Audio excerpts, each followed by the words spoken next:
Welcome to the video using FOES. In this video, our objectives are to give an overview of the graphical user interface or GUI of FOES. I would like to show you how to set options within that GUI, how to save these options, and also how to load a set of options that have been saved previously, how to preview a command line that will be used to run the simulation program, how to actually run it from within the GUI, looking at the program output, and finally, how to get some help. So, if you followed the last video and were able to install the software under your Start menu on a Windows system, you should have an entry for FOES, and we can click on GUI for FOES to bring up the graphical user interface to the program. Now, we can resize these windows, of course, because this screen is a little bit flat and wide. We'll make it a little easier to see the whole window. And what you have here is the GUI to the simulation program. The GUI, the interface with the program, is handled by a different software called GUI Liner. So that software mediates your options that you'll be feeding to the simulation program. The simulation program itself is called medfoes.jar, as you see here. You may also notice when you start the GUI that there's this other terminal prompt that comes up and stays minimized. This includes sometimes some useful information, but in most instances you shouldn't have to bother with that. In the case of an error, though, it may contain some useful debugging information. So first, the basic outline of the GUI is that on the left here you have an options tree where options are categorized into different subcategories. And you can select these, and when you do, you'll see them come up here in the main pane where you can set the value for those options. Red, when options are set to red, it means they are required for the software to run. We can click on different options and see different options coming up. I should also point out that for each option there's an information tab which includes additional information on that particular option. If we set the value of an option, like let's say we have an initial population size of 23 adults, you'll see that the color will change to blue. That means the value has been set. So you can go through all of these options individually, and you'll see that some of them have different ways of presenting themselves. Some may be, for instance, a multiple choice sort of option. Some may be a file chooser, and some may be just a box where you can put a number. On the bottom of the GUI here, we have a console pane where the program will give you output and let you know what's going on.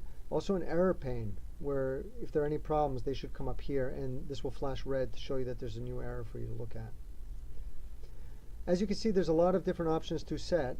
One shortcut around this is to load a set of options that have already been saved. So if we go to File, Open XML file, XML is the format where the options are saved.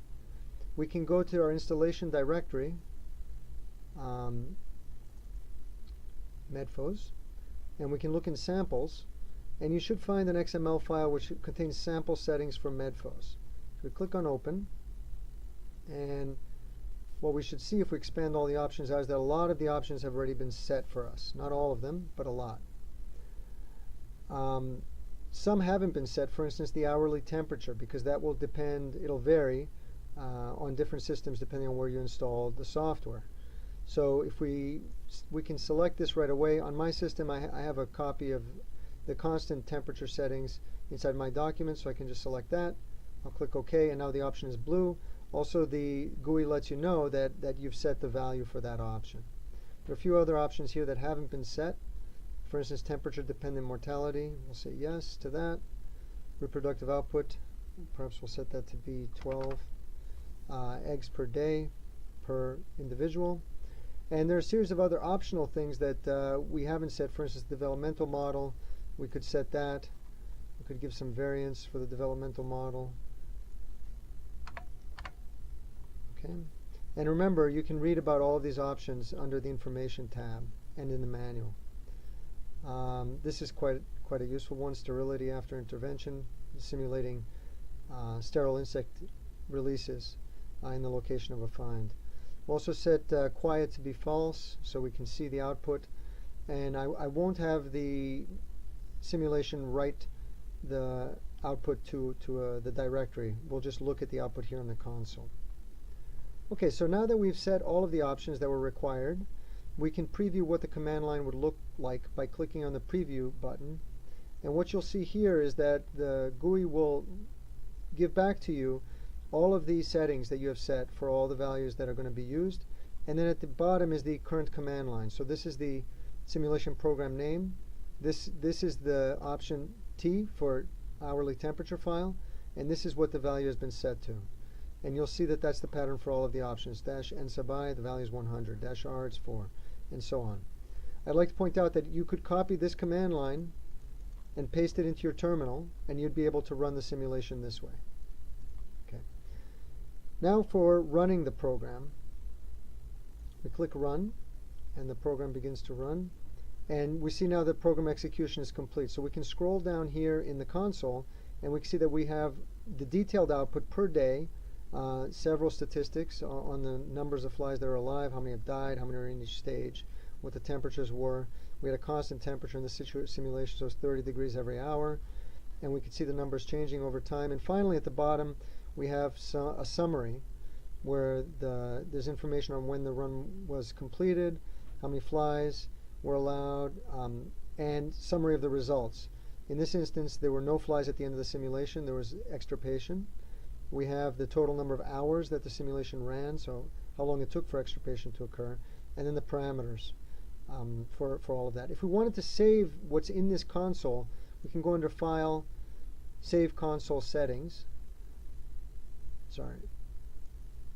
File, Save Console Error.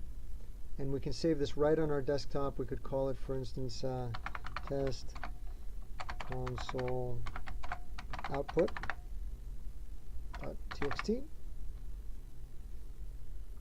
And what we should see here is the exact output from the console.